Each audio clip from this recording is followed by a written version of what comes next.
Tu n'es pas paresseux. Tu es peut-être juste fatigué de survivre. Fatigué de faire semblant d'avoir de l'énergie.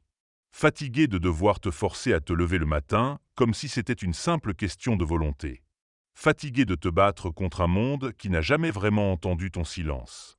Et si cette paresse que tu ressens, c'était en fait une réponse intelligente de ton corps, un mécanisme de protection, un signal d'alarme ignoré? Tu t'es déjà demandé pourquoi certaines personnes avancent facilement alors que toi, tout semble peser 10 fois plus lourd? Ce n'est pas une faiblesse. C'est peut-être un système nerveux épuisé. Une alerte intérieure que personne ne t'a jamais appris à écouter. Aujourd'hui, on va explorer ce que personne ne t'a dit. Tu n'es pas fainéant. Tu es peut-être juste en mode survie. Tu te regardes, vautré sur ton lit, téléphone à la main, incapable de bouger. Et tu te dis « Mais pourquoi je suis comme ça? Pourquoi j'ai la flemme de tout ?» Et là, sans même t'en rendre compte, tu colles une étiquette « paresseux ». Mais si c'était faux?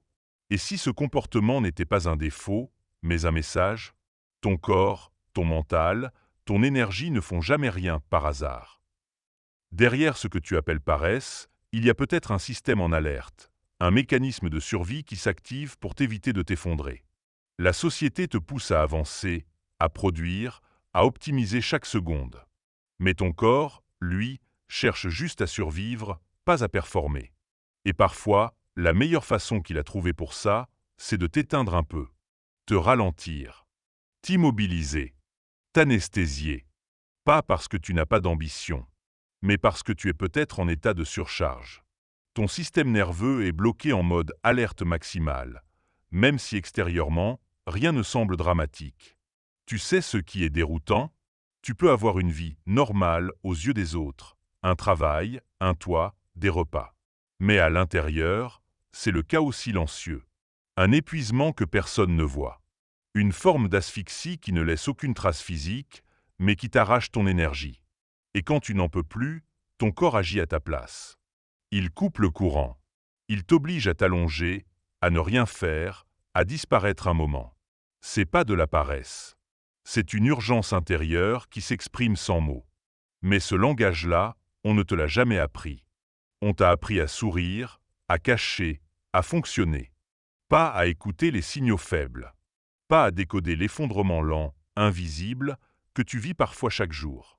Depuis l'école, on valorise ceux qui avancent, même épuisés.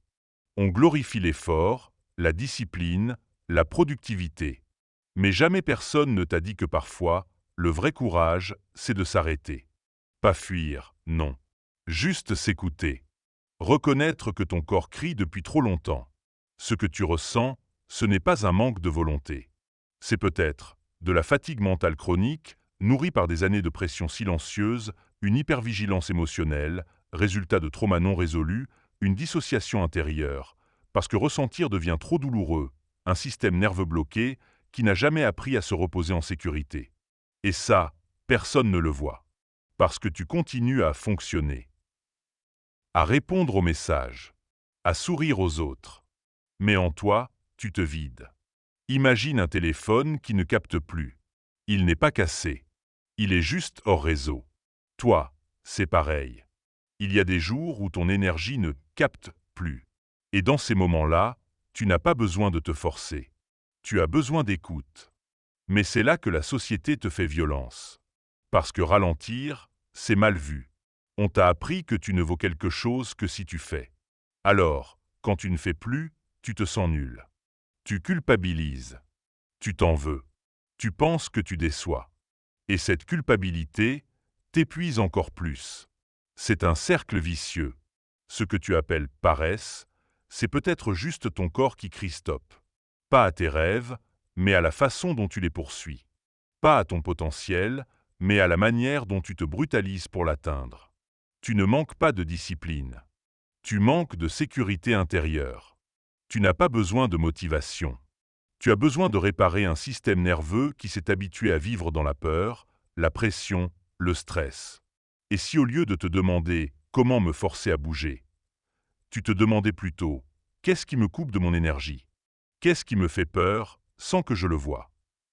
Et là, tu verras que ta prétendue paresse, Ce n'était qu'un signal intelligent, une tentative de protection. Une façon pour ton corps de dire « Je ne peux plus continuer comme ça ». Ce n'est pas ta faute. Tu n'es pas cassé. Tu es intact mais fatigué. Tu es peut-être traumatisé sans le savoir, conditionné à te suradapter, à te surmener, à te trahir au nom de la performance. Mais tu peux réapprendre à vivre. Pas en te forçant, en te reconnectant doucement à toi-même. Et là, tu verras que tu n'as jamais été paresseux. Tu connais ce sentiment de devoir faire quelque chose, mais ton corps refuse? Pas une paresse volontaire. Une impossibilité physique, comme si un mur invisible te retenait. Ce mur, c'est souvent le mode survie. Ton système nerveux a un pouvoir énorme. Il peut décider que certaines actions sont dangereuses, même si elles ne le sont pas en réalité. Pas dangereuses physiquement, dangereuses émotionnellement, dangereuses pour ton équilibre intérieur. Et donc, il tire le frein à main. Il bloque l'énergie. Il éteint la lumière. Quand tu es en mode survie, ton corps n'essaie plus de construire, d'imaginer, de créer. Il essaie juste de garder l'essentiel, respirer, digérer, survivre. Tu peux le voir comme un mode économie d'énergie extrême. Comme un ordinateur qui passe en veille prolongée pour ne pas griller son processeur. Ce n'est pas que tu refuses de vivre. C'est que ton corps priorise ta sécurité sur tout le reste. Et ce mode peut durer des mois, des années, une vie entière. Et souvent, tu ne t'en rends même pas compte. Tu crois que tu fonctionnes normalement. Tu fais semblant d'avoir de l'énergie, tu réponds aux obligations, tu souris. Mais en réalité, tu es en veille. En veille émotionnelle. En veille physique. Tu avances en automatique. Le moindre imprévu t'épuise. Le moindre bruit te crispe. Et pourtant, tu continues, jusqu'à ce que ton corps te dise stop. Quand ton environnement est perçu comme menaçant, même inconsciemment, ton corps entre dans des réponses automatiques. Fuite, attaque, gel. Et ce dernier, le gel, est souvent confondu avec la paresse. Mais en vérité, il est le signal ultime d'un épuisement profond. Le gel, c'est ce moment où tu sais ce que tu devrais faire, mais tu n'y arrives pas. Tu restes figé. Ton esprit part ailleurs. Tu scrolles sans but. Tu oublies ce que tu faisais. Tu survis, littéralement. Ton cerveau désactive l'action. Il désactive l'élan. Il désactive même l'envie. Et plus tu luttes contre ça, plus tu t'enfonces. Parce que ton système de survie ne se désactive pas par la force. Il se désactive par la sécurité. Et la sécurité, ce n'est pas ce que tu crois. Ce n'est pas une situation confortable, un bon salaire, une maison propre. C'est une perception intérieure que ton corps peut enfin se relâcher, que tu n'es plus obligé de courir, de prouver, de te battre, que tu peux exister même sans performer. Mais comment offrir cette sécurité à ton corps quand tout dans ta vie t'a appris à faire le contraire?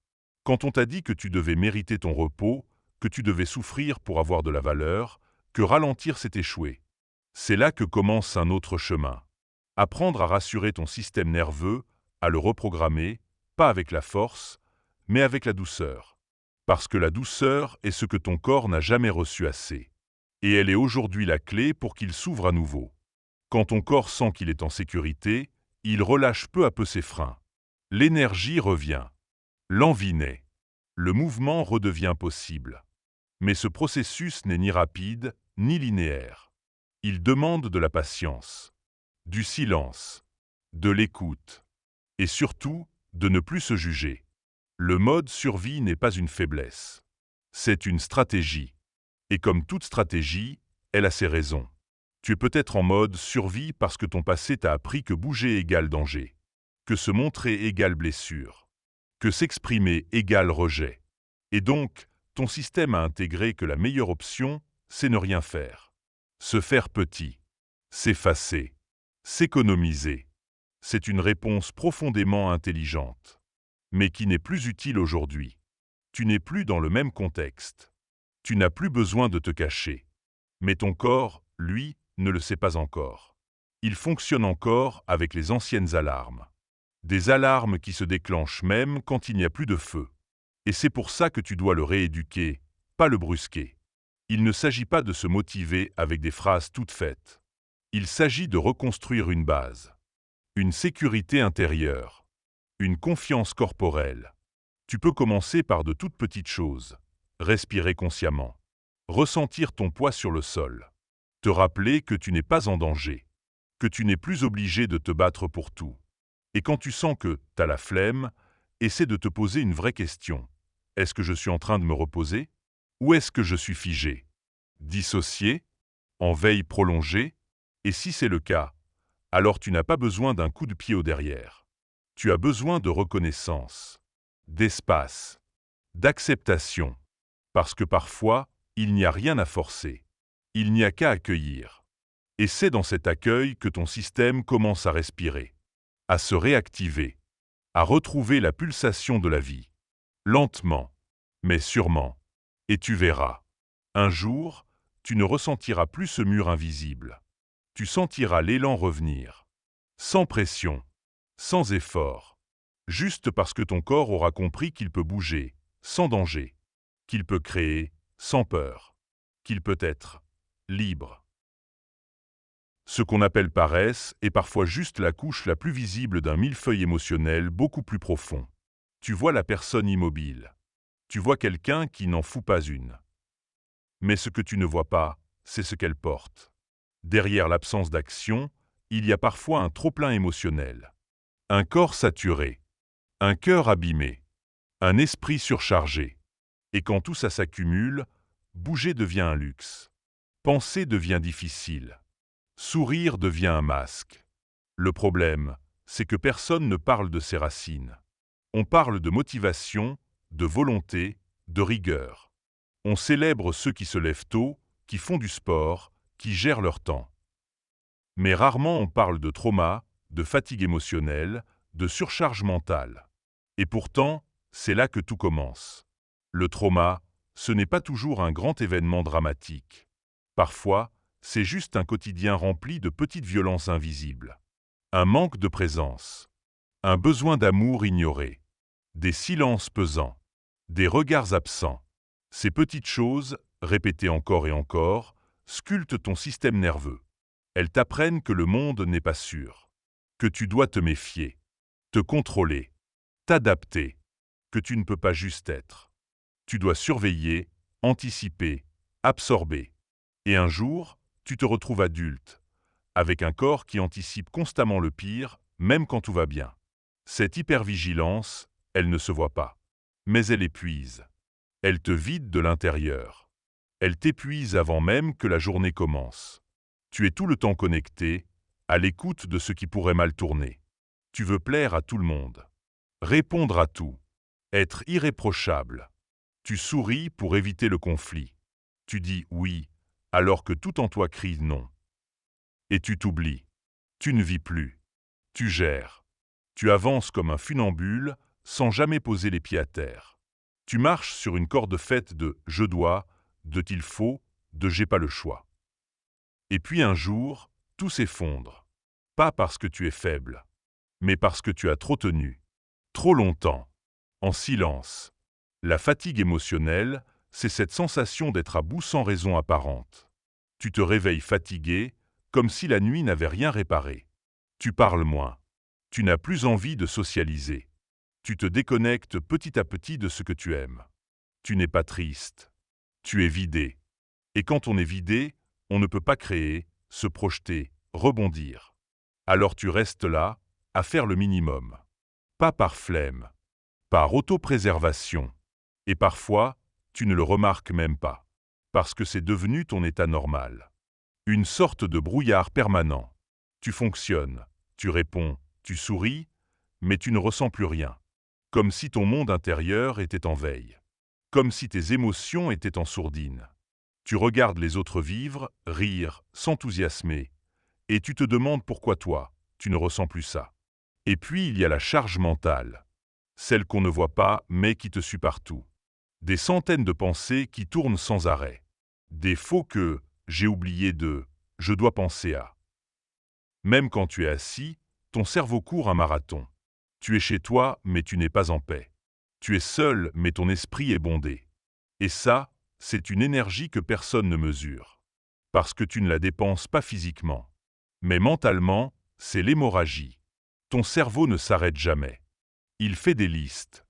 Il anticipe les pires scénarios. Il ressasse ce que tu aurais pu dire, ce que tu n'as pas fait, ce que tu dois faire demain.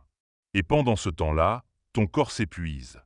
Tu es en mode alerte permanente, même sans menace réelle. Alors oui, vu de l'extérieur, tu sembles inactif. Mais à l'intérieur, c'est le chaos. Et ce chaos te paralyse. Tu es trop plein pour avancer, trop fatigué pour penser, trop saturé pour ressentir. Tu es comme un disque dur au bord de la panne. Et personne ne le voit. Parce que tu ne cries pas. Tu continues à fonctionner, à livrer, à sourire. Tu n'as pas besoin de discipline. Tu as besoin de guérison. Ce n'est pas une question de motivation. C'est une question de réparation. Tant que tu ignores ce qui saigne en toi, tu ne peux pas courir. Tant que tu nies ce qui te vide, tu ne peux pas créer. Tu ne peux pas être dans l'élan tant que tu vis en mode réparation d'urgence. Et cette guérison, elle commence par la reconnaissance. Par accepter que tu portes beaucoup, que tu n'as pas inventé ta douleur, que ton immobilité a une logique, que ton corps ne te trahit pas. Il te protège. Maladroitement, peut-être. Mais sincèrement, tu ne guéris pas par la force.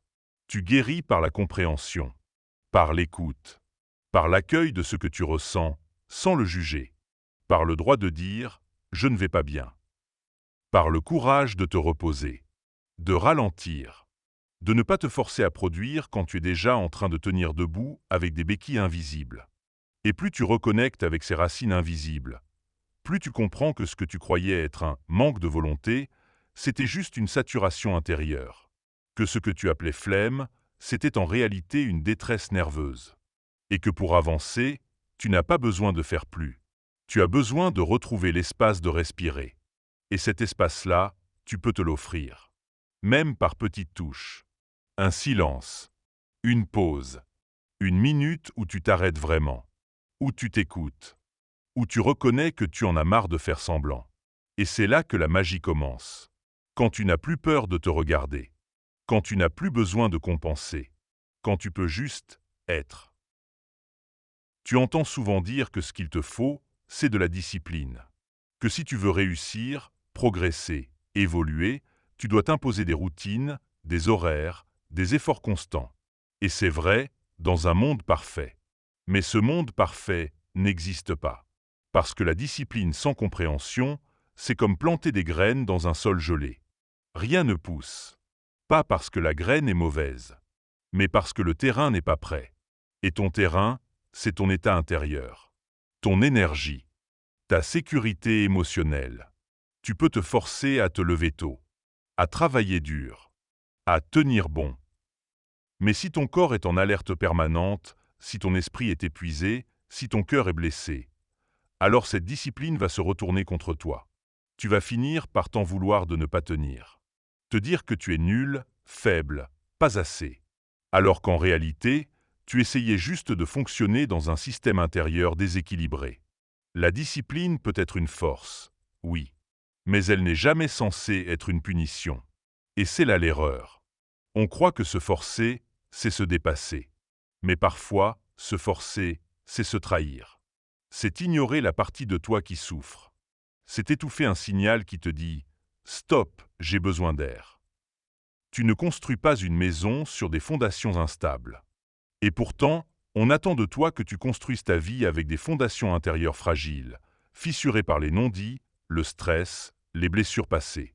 Alors tu tiens quelques jours, parfois quelques semaines. Et puis tu craques. Et tu crois que c'est parce que tu n'as pas assez de volonté. Mais ce n'est pas ça. Tu as juste essayé d'appliquer une méthode mécanique sur un être profondément émotionnel. Tu n'es pas une machine. Tu es un être vivant, nuancé, fragile, complexe.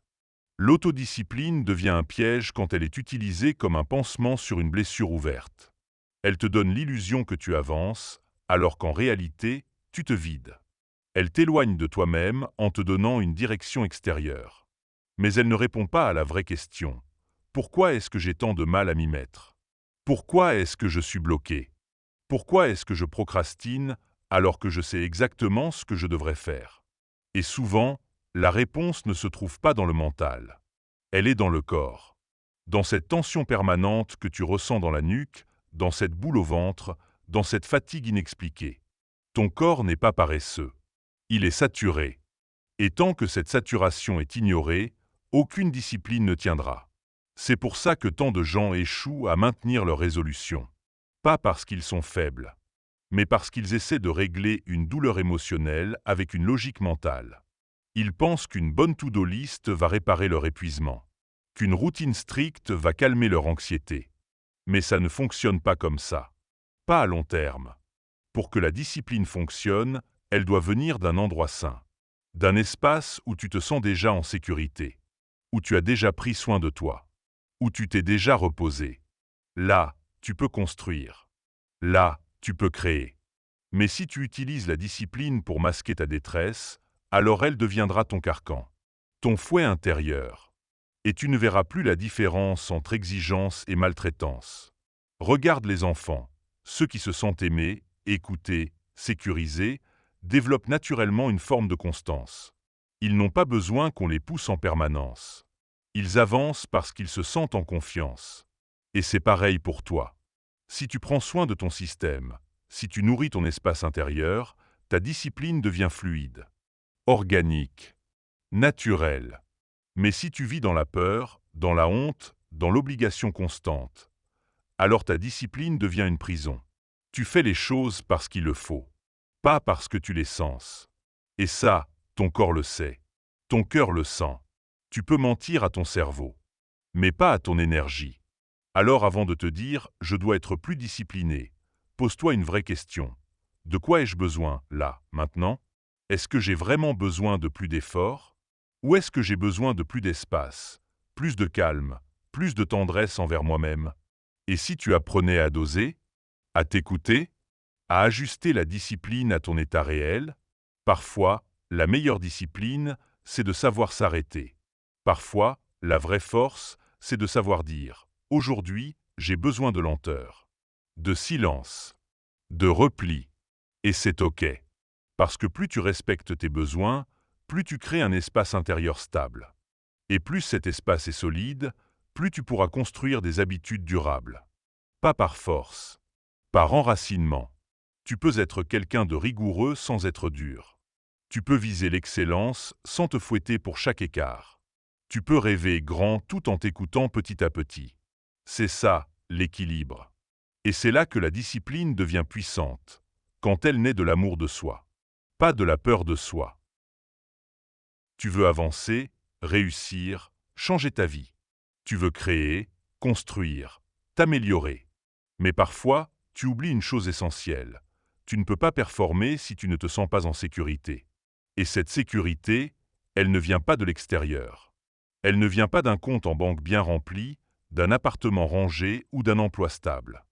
Elle vient de l'intérieur. Elle vient du fait que ton corps, ton cœur, ton esprit savent qu'ils peuvent exister, sans être attaqués, jugés, abandonnés. La sécurité intérieure, ce n'est pas juste une sensation agréable. C'est la base. Sans elle, tout ce que tu essaies de bâtir repose sur du sable. Tu peux tenir un temps, forcer, produire, donner. Mais à un moment, ton corps dira stop. Et ce stop, tu ne le verras pas venir. Il ne crie pas. Il t'épuise. Il te fait perdre l'élan. Il te donne envie de fuir, de dormir, de disparaître. Tu crois que tu manques de motivation. Mais en réalité, tu manques de sécurité. Et ce manque, tu l'as peut-être ressenti dès l'enfance. Quand tu ne savais jamais si tu allais être écouté. Quand tu devais deviner l'humeur des autres. Quand tu devais être sage, gentil, performant pour avoir un peu d'attention. Ce contexte t'a appris que ton corps n'était pas un abri. Qu'il fallait toujours s'ajuster. Toujours se justifier. Toujours faire mieux. Alors tu as appris à performer. Pas pour t'exprimer, mais pour survivre. Et aujourd'hui encore, tu répètes ce mécanisme. Tu travailles sans relâche. Tu t'auto-surveilles. Tu te critiques à chaque pause. Tu t'imposes des objectifs sans jamais te demander « Est-ce que je vais bien? Est-ce que j'ai le droit d'aller doucement? Est-ce que je me sens en sécurité, là, maintenant ?» Tu peux avoir les meilleures méthodes du monde. Si ton corps est en tension, si ton cœur est sur la défensive, si ton esprit est en alerte, rien ne tiendra. Parce que la performance réelle, la performance alignée, vient d'un espace d'ancrage.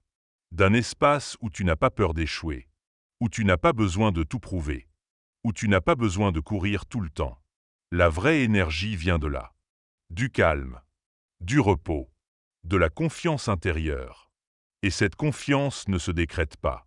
Elle se construit, pas à pas, minute après minute, dans la façon dont tu respires, dont tu te parles, dont tu t'accueilles, même quand tu ne fais rien.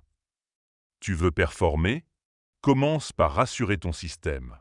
Crée autour de toi et en toi un espace où tu peux exister sans pression. Un espace où tu as le droit d'être fatigué, le droit d'avoir peur, le droit de ne pas savoir. C'est là que la transformation commence. Pas dans les grandes résolutions, dans le retour à toi. Apprends à sentir quand ton corps est tendu, quand ta mâchoire se crispe, quand ta respiration devient courte. Ce sont les signaux que tu as quitté ta sécurité intérieure. Et dans ces moments, au lieu de t'obliger à continuer, arrête-toi, respire, reviens. Parce que plus tu ignores ces signaux, plus tu creuses l'épuisement. Plus tu les écoutes, plus tu répares. Et cette réparation n'a rien de spectaculaire. Elle est souvent invisible. Elle se fait dans le silence, dans les micro-gestes, dans les choix subtils. Tu choisis de dormir un peu plus au lieu de travailler tard. Tu choisis de dire non quand tout en toi dit « je ne peux plus ». Tu choisis de t'étirer au lieu de scroll sans fin. Et ces choix, répétés, restaurent ta sécurité intérieure. Quand tu retrouves cette base, tu vois les choses différemment. Tu ne fais plus les choses pour mériter ta place. Tu les fais parce que tu es déjà à ta place. Tu ne te bats plus contre toi-même. Tu avances avec toi. Tu arrêtes de survivre. Tu commences à vivre. Et vivre, c'est aussi performer. Mais autrement. C'est créer depuis un espace de clarté. C'est agir avec respect pour ton rythme. C'est donner sans t'oublier. Ce n'est pas faire plus. C'est faire juste. Et dans ce juste, il y a tout. Ton énergie devient plus stable. Tes idées plus claires. Ton corps plus présent. Ton cœur plus léger. Tu ne te pousses plus dans le vide. Tu avances sur un sol ferme. C'est ça, la sécurité intérieure. Ce n'est pas l'absence de problème. C'est le sentiment que, quoi qu'il arrive, tu ne vas pas t'abandonner, que tu ne vas pas te rejeter, que tu ne vas pas te trahir. Et ce sentiment-là change tout. Tu regardes les autres avancer à toute vitesse. Ils enchaînent les projets, les réussites, les publications. Et toi, tu te sens lent, en décalage, comme si tu n'étais jamais au bon moment. Mais si ton rythme n'était pas un problème, et s'il était juste, le tien, on vit dans une société qui valorise la vitesse, la constance, la productivité sans pause. Mais ton corps, ton cœur, ton esprit ont leur propre cycle. Parfois tu es feu, parfois tu es hiver. Et il n'y a rien à corriger. Faire la paix avec son rythme, c'est reconnaître que tu n'es pas une machine, que tu ne peux pas être au top tous les jours. Et surtout, que ce n'est pas nécessaire. Il y a des saisons où tu es plein d'idées, de pulsions, de projets. Tu veux tout créer, tout transformer, tout incarner. Et puis, sans prévenir, tu entres dans une phase plus lente, plus silencieuse. Tu as moins envie, moins d'élan, moins de force. Et c'est là que les jugements commencent. Tu crois que tu régresses, que tu perds ton temps, que tu devrais faire plus. Tu ouvres les réseaux, tu regardes les autres, tu culpabilises, et tu te forces. Mais en te forçant, tu te trahis. Tu ne respectes pas ta saison. Accepter son rythme, c'est aussi accepter qu'il varie. Que certains jours tu seras dans l'action, d'autres dans le calme, et que l'un n'est pas meilleur que l'autre. C'est comme la nature. Tu ne demandes pas à un arbre de fleurir en plein hiver. Tu ne cries pas sur les feuilles qui tombent en automne. Tu comprends que c'est le cycle. Et pourtant, avec toi-même, tu veux tout le temps être en été, tout le temps lumineux, tout le temps productif. Mais ton énergie n'est pas linéaire. Elle respire. Elle monte. Elle descend. Elle se contracte et se relâche. Et si tu arrêtais de lui résister? Si tu choisissais de l'écouter? De t'aligner sur elle plutôt que de la forcer à s'aligner sur tes attentes? Faire la paix avec son rythme, c'est arrêter de se comparer. Ce n'est pas parce que l'autre produit plus qu'il vit mieux. Ce n'est pas parce qu'il montre plus qu'il est plus accompli. Chacun a ses saisons invisibles. Tu ne vois que la surface. Tu ne sais pas ce que l'autre traverse, ce qu'il cache, ce qu'il sacrifie pour tenir ce rythme. Peut-être que lui aussi est épuisé.